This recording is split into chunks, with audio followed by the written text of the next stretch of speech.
So we're having a good Russian lunch today of Blini, which is basically pancakes, and this is the one we just saw being prepared. And this thing, of course, is Borscht. I know technically speaking people say it's from Ukraine, sure, whatever, but you know, it's been part of Russian cuisine as well for God knows how many decades or centuries.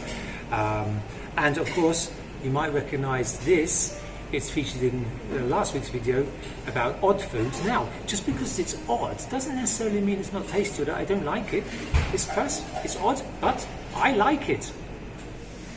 So you see the pancake on the left, that's like the normal size one, and then the one on the right is like the lunch deal one, which is why it's half the size.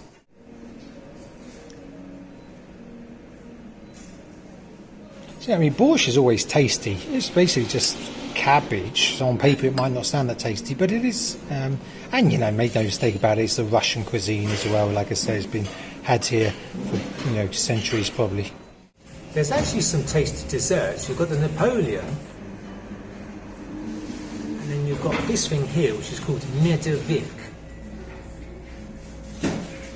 It's kind of like a honey sponge cake, lots of layers there of cream into, and it's nice, and you can't really taste the honey at all.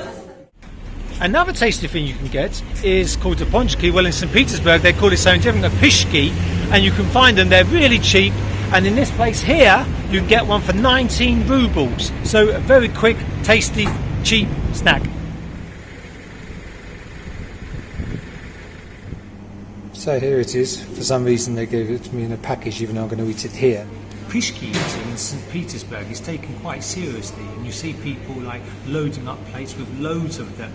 In fact, when I went with my wife one time to a Pyshka place and asked her how many she wanted, she said like 5, and I was a bit shocked because I thought she was going to say 1 or 2.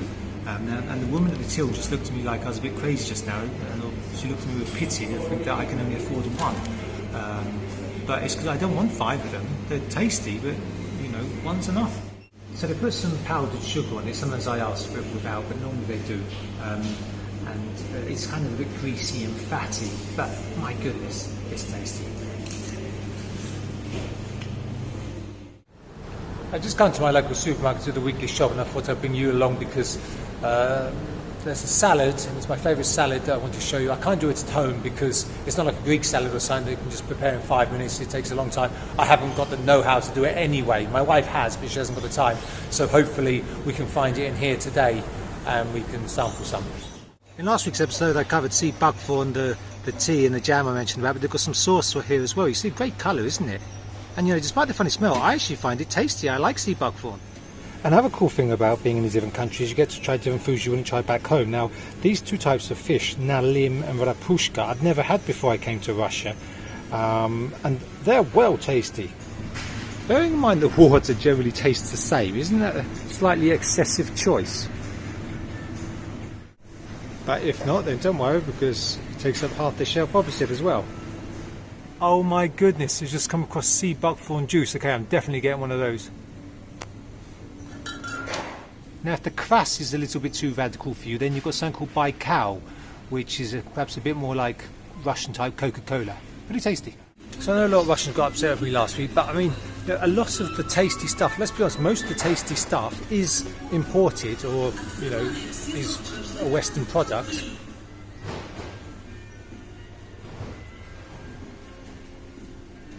So they've got peanut butter, Nutella, Mars, Twix, Boskov Kinder, Marzipan, Toblerone, Twix, Bounty, Milky Way, chocolate pies, Lindt, Favre, Roche, Raffaello, Merci, etc, etc.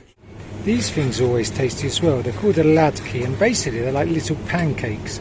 A good, quick, tasty snack. This funny thing is Russian smoked cheese, which a lot of people find really tasty, but I don't personally. Right, no messing about now. Do you guys want to see something that is genuinely really tasty? During the Soviet period, one of the things that they were really proud of and what they used to offer visitors a lot was Soviet ice cream. Plombir, as it's called, and it is genuinely tasty.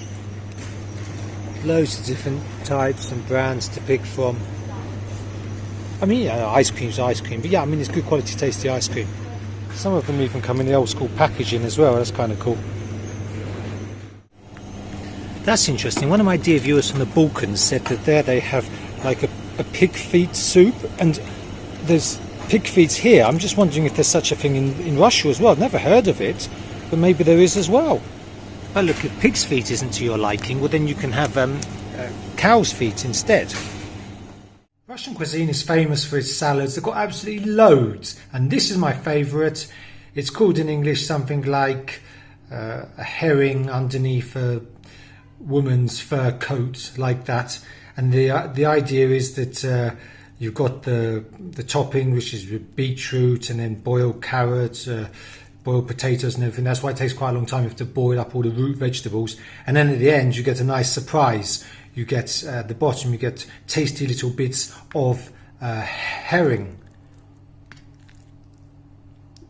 little bits like that. It's really tasty, smells delicious, tastes delicious. It's immense with some black rye bread, and probably a lot of people like it with vodka as well. Now, I'm not saying you have to have vodka with it. I'm just saying some people might. I personally don't like vodka. So as well as salads, Russian cuisine is famous for soups, of course. I already mentioned borscht. Now this is Solyanka. It's not quite as famous, maybe, but I think it's even more delicious. This is my favourite soup, and it's such a interesting experience. It's got all the standard stuff in there, you know, like your potatoes and other things, but it's got some treats as well. It's got like some sausage, like some pepper. It's got some lemon peel, and also if you look carefully, there must be somewhere black olive. Yes, exactly. There has to be an olive in there. I also grabbed a product which perhaps could have made it on last week's video as well, about the odd foods, because it is a bit odd and a lot of people don't like it, but guess what? I love it. The food in question is caviar. So all you need is some white bread and some butter, and then you can just get the caviar, plonk it on there. It's caviar, so it's a little bit, you know, out of control type thing, might fall off somewhat, well, but never mind. So as you can see, you've got two types of caviar, the black caviar and the red caviar. Technically speaking, this is kind of like imitation caviar, because this little tiny pot, especially the black caviar, if it was the real deal, it costs probably about like $100 or something, whereas just the imitation one costs about $2. So most people, of course, only actually ever eat the imitation one. I mean, you know, how many people are going to pay $100 for a tiny little jar of the real stuff? Besides, I think I'm right in saying that it basically tastes exactly the same.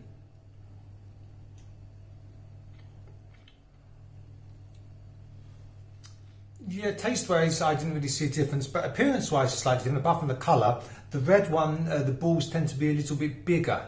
Because that's basically what they are, just little balls. And I guess as they taste the same, there's no reason why you can't have them both on the same bit of bread. So next up, we've got a couple of absolute classics. We've got Pelmeni and Vareniki. Now, I've never met anybody that doesn't love both of these, and I'm no exception.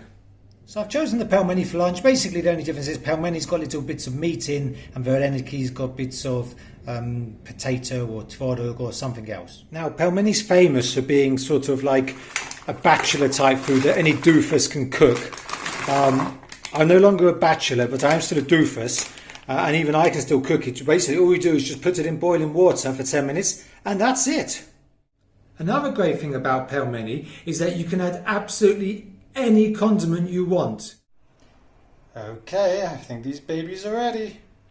So basically, just choose your topping. You've got the Khrenovina, which is like the Russian tomato ketchup with a bit of a bite. Got the horseradish in. Pelmeni goes good with that. A bit more traditional is probably the horseradish. A little dollop of that in there, mix that up as well. It sticks a little bit to the spoon, but whatever. Now, for those of you that like to blow your head off a bit, oh actually that's way too much. Okay, you can mix in the hot Russian mustard. And finally, any sauce. Any flavoured sauce goes perfectly well with pelmeni. It's so versatile, it's so easy and so versatile. And it's tasty as well, so I think, you know, that's why so many people like it. And, you know, for children, or if you don't like anything spicy, then just you can have it by itself and just as nice. I just cut one open so you can see the inside. So with the pelmeni, just little pieces of tasty meat like that, beef or pork or whatever, and then with the Vareniki, normally sort of vegetarian type fillings.